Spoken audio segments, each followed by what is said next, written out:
नमस्कार, one India Hindi में आपका स्वागत है और मैं हूं आपके साथ विवेक। देश भर में फैले कोरोना संकट के बीच सरकार और स्वास्थ्य मंत्रालय ने दावा किया था कि दिसंबर 2021 के अंत तक देश भर के सभी लोगों को कोरोना का टीका लग जाएगा।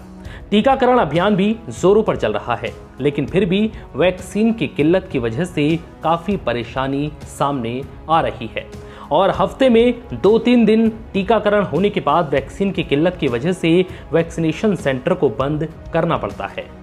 ऐसे में दिसंबर तक वैक्सीनेशन का प्रोसेस पूरा करना मुश्किल लग ही रहा था कि अब इसको लेकर एक रिपोर्ट भी सामने आ गई।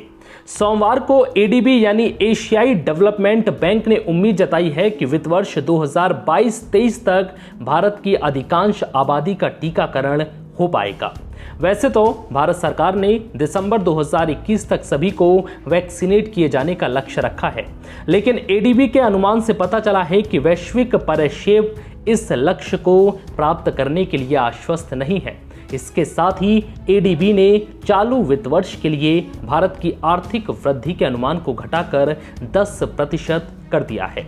इसी साल अप्रैल के मुकाबले भारत की आर्थिक वृद्धि का अनुमान 11% था और अब इसमें 1% की गिरावट दर्ज की गई है।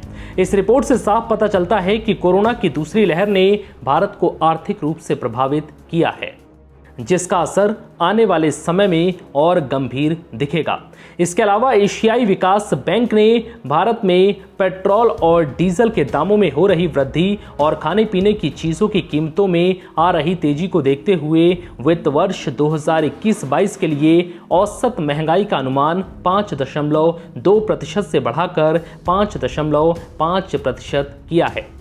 इसके अलावा आरबीआई ने इस अवधि के लिए खुदरा मुद्रास्फीति 5.1% रहने का अनुमान लगाया है।